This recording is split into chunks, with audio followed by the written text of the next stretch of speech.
Shalom, welcome to the Jewish View. My name is Rabbi Nachman Simon with the Chabados of Delmar, and we have a very special guest with us today, Mr. Charlie Dawson of the Albany County Legislature. Welcome. Can I call you Charlie first? Call me Charlie, please, Rabbi. All right, very good.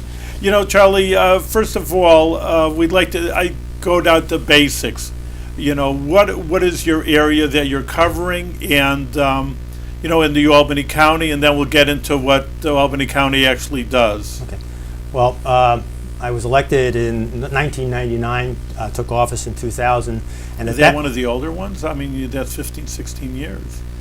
Is that one of the more senior members? I am now. I'm in my 16th year. Yeah. In fact, when I first ran, I ran against a 16-year Republican incumbent. But at that time, when I ran, mostly it went from Slingerlands in a crescent all along the southern border of the city of Albany down to Ravenna. Right. It was a very large district, and then several years later we had the federal census and had to redistrict, and my district became much more consolidated in primarily Glenmont and part of Delmar, and that's about where it is today as well. So I've been through 3 redistrictings. Why do they redistrict? Because of the census every 10 years? Every 10 years, yes, is a requirement that we redraw the lines, because in the case of my own district, there's been so much development over the years that at one point I had twice as many members as some others, twice as many constituents as some of the other members did. So they realign it every 10 years. So you have about the same number? There's 39 of us. Right. That's an issue a lot of people I know. We're approximately 7,800 people in each district. And that doesn't reflect the voters, that's just the population. So some districts have many more voters in them than others. For example, mine has a lot more than Mr. Mendix, who's just south of me. But we all have the same 7,800 more or less population. Yeah. It's very interesting. You know, there's so many layers of government. Everybody knows there's city or town. And then, of course, on top of this, it's state, and of course, there's federal, and counties kind of in the middle. And exactly what does the Albany County kind of do for us, for the population? Well, your point about how many levels of government we have, New York State, there's only 4 other states in the country that are more decentralized in terms of their governments than New York State. And the county level of government actually predates not the state. Well, actually, it does predate the state, going back to colonial times. We in Albany, I think it was 1683, they had a convention that broke up the lands at the time and created 14 counties in New York State. Albany being the furthest north, and theoretically, the county of Albany went all the way to the west coast, to the Pacific Ocean. In fact, we did go east into Maine and into Vermont and New Hampshire. So around the time of the Revolutionary War, to settle the New Hampshire land grants issue, we ceded a couple of our counties back to Maine and to Vermont and Massachusetts. And then all the counties in upstate New York are derivative of Albany. That's interesting. Yeah, so I never heard of that. That's interesting. And so the counties were given the responsibility. They had a sheriff who was elected. That was the first elected official for counties. And then our governments have evolved. But today, bring us up to date here, we have 57 counties outside of New York City. The 5 counties that are in New York City are really non-existent. Why do you say non-existent? I mean, they say Kings County. I know it's Brooklyn. Right, but basically they don't have any administrative structure. They've merged into the city of New York is the entity. So it's unusual. But the rest of us, the other 57 counties, about half of them are what we call charter counties. And those are counties under state law that can elect a county executive or a manager. All of them have legislatures. So in Albany County's case, we're a charter county. We have an elected county executive and a legislature. Rensselaer County across the river has an elected county executive and a legislature, but their legislature represents they have multiple members representing a district, whereas in Albany County, we have 1 member, 1 district. Schenectady County also legislators share a district, but they have an appointed manager. So right within our own vicinity here, we have 3 different forms Yeah. of government. Saratoga County is the other form of government where the legislature has retained control of the management of the county, and they hire a manager for the county. Some counties, I think there's 8 of them, the legislature, the chairman of the legislature is also basically the administrator or the county executive for the county. So we have many different forms of County government. county That's county very government. interesting. But the one thing we share in common is we run courts, we have road systems, we do the social services for the state, like Medicaid and children. In the case of Albany, we had an airport, but that became an authority. We run a jail. In Albany County, we have a civic center, hockey arena, believe it or not. So we're into a lot of different things in Albany County. There's one thing you actually mentioned before that's an issue now coming up.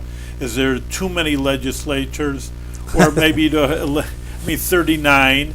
And number one, even what you were saying before, is that too many layers of government in your own view? I mean, I know there's a sheriff department. I mean, I like them. I mean, we had on our TV show the sheriff, but Yes. it's just like police for the town, police for state troopers, police for the county.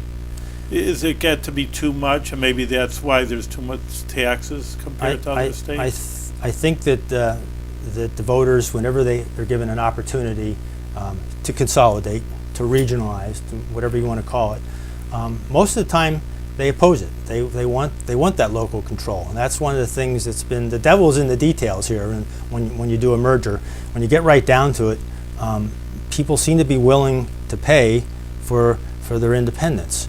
When you talk about costs of local government, in the case of New York State, I don't think I would have to disagree perhaps with the governor on this. It's not so much that we have layers of government as we have costs pushed down from the state level to the local governments without the money to go along with it. So what that means is, instead of the broad state tax base, which includes the income tax, corporate taxes, and sales tax, and other forms of revenue that's at the state's disposal, when it gets down to it at the local level, what you have primarily is the property tax.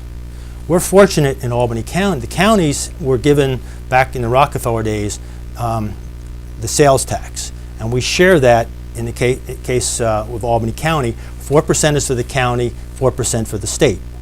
In Albany County, of that 4%, we give 40% of that to our local communities to help them. Like Bethlehem receives a substantial amount of money from the county. I think it's like $12 or $14 million a year. Really? That's why? So that certainly helps the property taxes at the town level.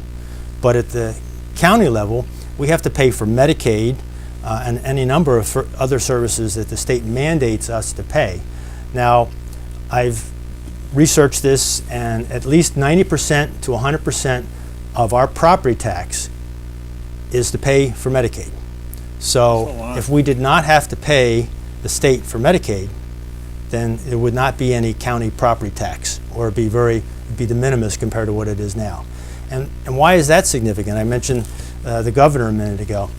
Other states, there's no other state in the country that makes their localities, counties, pay for Medicaid. We are the Nobody? only state in the Really? country. North Carolina did it until about 6 years ago, but they repealed that. So now we're the only county, we're the only state whose counties have to pay for Medicaid. So whose responsibility is it truly for the costs at the local level? I think a lot of it is the state's responsibility. Or maybe the federal? Well, there's a federal Medicaid program that says that the states are responsible for it. Everybody pushes the In the towns case to of New York everybody State, down. they very ingeniously at the time decided, well, we want the localities, the counties, to have a share of that.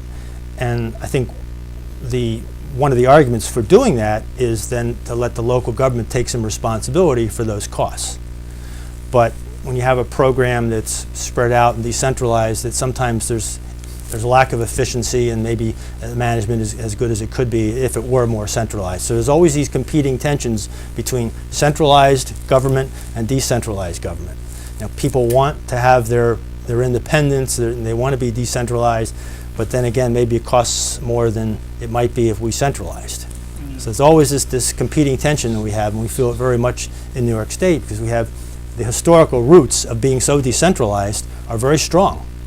And we have villages, we have towns, we have counties. I mean, it's A lot of layers a lot, of government. and then we have the school districts, we have library districts, we have sewer and water districts, you name it. I mean, they're all a way of financing People like things. their regional. I have a friend, one of the people is an Israeli.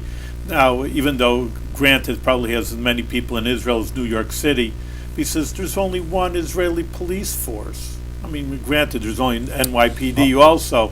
I mean, you can make that statement, but, you know, because every time you have a police department, you have to have a dispatcher and a chief and, you know, all kinds, again, layers. And, you know, I mean, Bethlehem's big in one sense, but what if it would be one?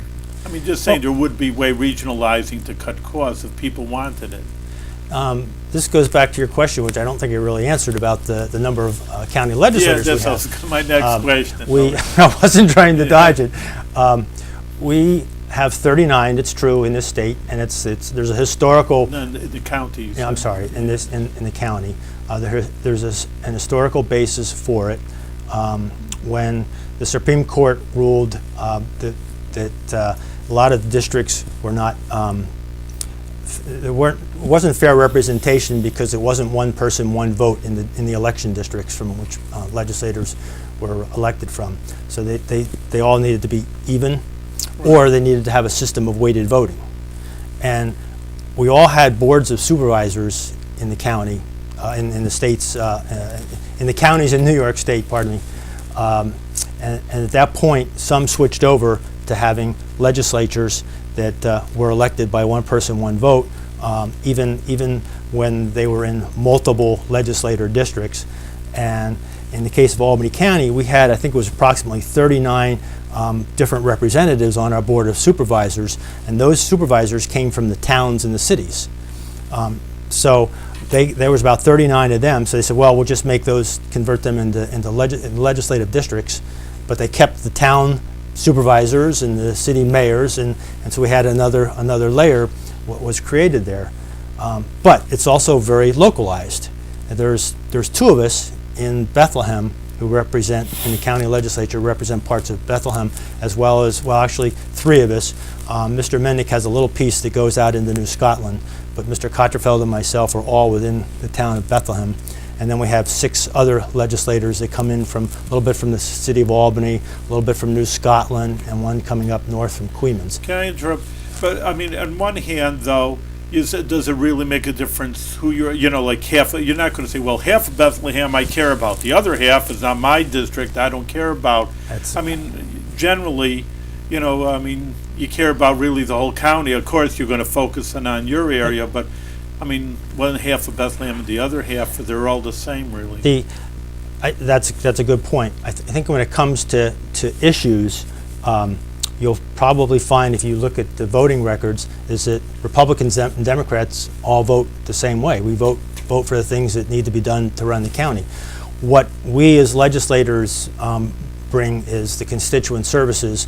You keep it smaller. You're able to see care more, about more of the real issues. If you have a larger district, then money becomes involved in the campaigning, which it really isn't now. When I first ran, it was hard work. I went door to door, but I didn't need a lot of money to do that. And I beat a 16-year Republican incumbent by going door to door. And yes, I had a message and all that, and I worked hard and worked smart. But it can be done. Money was not a factor. Once you double or triple the size of the districts, then you can't walk the district. You can't meet physically. You do not have the time and the ability to meet people. Then you have to reach those voters in another way, and that requires money through advertising. You know, people are probably sick of all the mail they get right now, but you know, then you get into TV and what have you. So there's a good side to having having smaller districts. And I might point out, if you do the math, each county legislator in Albany actually represents a higher proportion of the residents of the county of Albany than do either our assembly members or our senators. they actually represent proportionately fewer people in the state than we do in the county. Now, granted, they represent a lot more people. Right. Sure. And one of the jobs that I had, and my background in public administration focused on legislatures. I got my doctoral work was done on legislatures, and I had the opportunity to work overseas for the United States State Department, the Agency for International Development, working with legislatures in emerging democracies. So they were just converting. I've been in Hungary when they converted.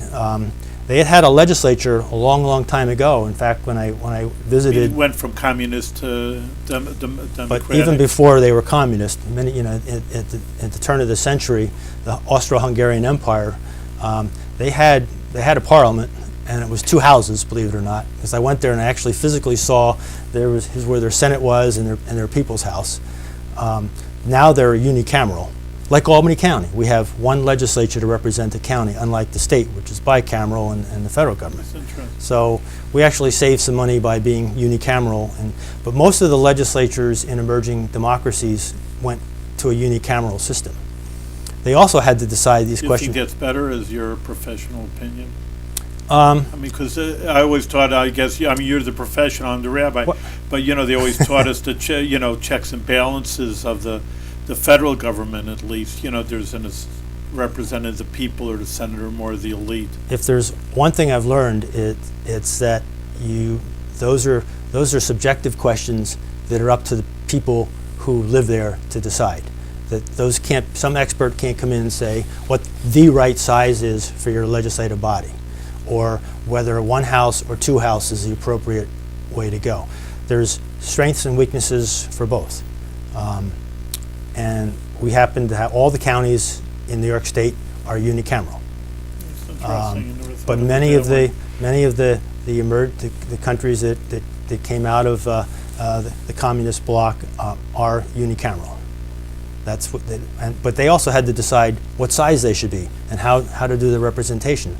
And there is no one way, and therefore there is no one right way to size your legislature or how you represent. That's a question that has to be done by each polity.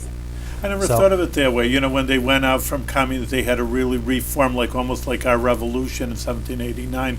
With the Constitution, it just set up a whole system of government. Well, the political framework is an important part of that, but also what are the nuts and bolts of how you run that institution? Where do you find the staff with the expertise to help you with the budget? If you're going to be an effective institution vis-a-vis the executive branch, you need to have knowledge, you need to have experts, you need to have people who can help your institution be strong. And the theory being that if the executive is strong and the legislature is strong, when those tensions that you were talking about, checks and balances and whatnot, if they're informed, hopefully at the end of the day, there's a better public outcome. Where if the legislature is just a rubber stamp, in fact, the first state $1 billion budget in New York State was passed without any objection unanimously in less than a month. That was under Governor Dewey. The legislature in this state, the state legislature, has become much more powerful than back in those days. So now there's quite a rivalry between the two. And I think out of that, while there's lots of problems with that, delayed budgets we had for years and years, that seems to be have changed now. That tension can be a good thing, but it also has some drawbacks. Yeah, especially if you're not used to exercise. That's thing. It's interesting. I never even thought of that before. Our viewers also, it's interesting. You sit back. Oh, they went from communist to democracy in Eastern Europe, but all the problems and issues that it comes about. It's like, okay, that's nice, but setting up a whole government system and people who are not even aware, or not trained in this kind of government. Yeah. Do you do a parliamentary form of government, or do you do one like we have? Presidential. There's all hybrids. Or even like you say, it's up to the people. I just always was wondering, like Russia, they talk about getting back to, Putin and becoming more a dictatorship, whatever you want to call it. But you have to change the people's mindset also. of what they want to be representative or not just being told what to do. So it's not only in the government officials, it's the people. It's very interesting. Puts a whole different light on the subject. So this issue of the size of the legislature may come before the voters in Albany County and here in Bethlehem Just to this save fall. money, I mean, what would be the There's a- pro to downsize the money part? There's, well, that's one thing that's actually concrete. You can identify how much the savings would be there in both the salary and fringe benefits. What you can't measure the same way is what the effect is going to be on the constituent service, what the effect is going to be on larger districts, the money that now would be introduced into the process that isn't there now. Some of the advantages might be that a smaller body, each member would have more say and would count for more, and there would be fewer people to have to talk to get things done. Our own founders had this question before them when they were trying to decide what size we would be, and they pointed out that too large, there's chaos, and I don't think we're at that point in Albany County, although sometimes people might think so. We have some disagreements, which can be constructive. Or if you're too small, then there's a cabal of the few that can control things. So I think if it's easy to say what the extremes are that aren't, oh, that's too big. 300 like New Hampshire, that's way too big. Or 10 for Albany might be too small. But when you get into that middle area, there's no real right number, and it's just a question of, well, what do you want to go with? Okay, So- well, you're maybe you have your own opinion of Albany County. What would you say to keep to 39? I mean, you're one of the people there, but Yeah, you don't want to lose your job. I think that, well, no, I think that we could be reduced in size without bringing money into the equation for elections, and when still being able to represent the people well. And I think the number that we have come up with, we had a blue ribbon commission to review our charter, appointed a couple years ago, and they reported their findings last January.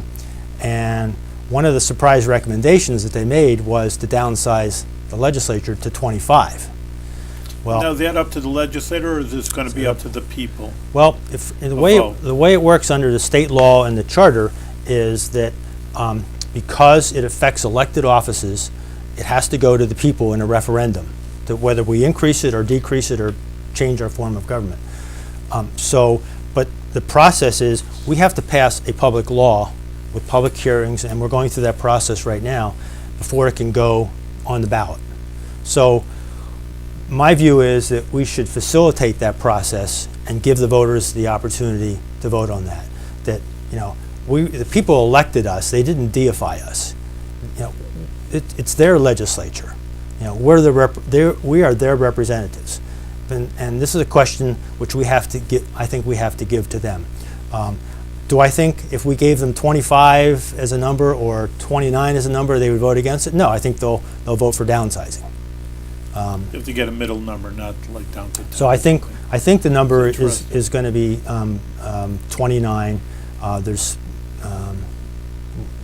We have a special committee that's going to be reviewing that before our next session. We're supposed to have session last night, but the snow, we got canceled, so we're on tonight. So we have a process.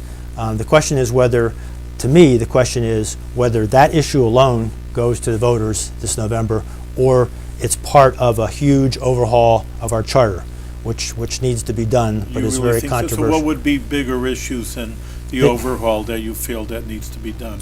Well, the Charter Review Commission recommended a number of changes, and not only did they recommend downsizing the legislature, but they said if you do downsize it, you need to do it in the proper way. You need to have a nonpartisan, independent redistricting commission to do that. That the way it is now under our charter, the legislative leaders pick who they want from the legislature to be on that panel, and they carve up the districts. And we've had lawsuits from the minority community in Albany 3 times in a row now because they didn't agree with the fairness of the drawing of the lines. And we're in the middle of another court case right now on that.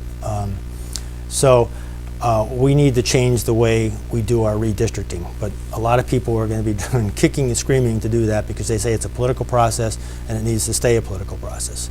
I think we need to have arm's length from that process. I think that's in the interest of the people. And the Charter Commission said that you can't downsize without also doing a proper overhaul of the way you draw those lines.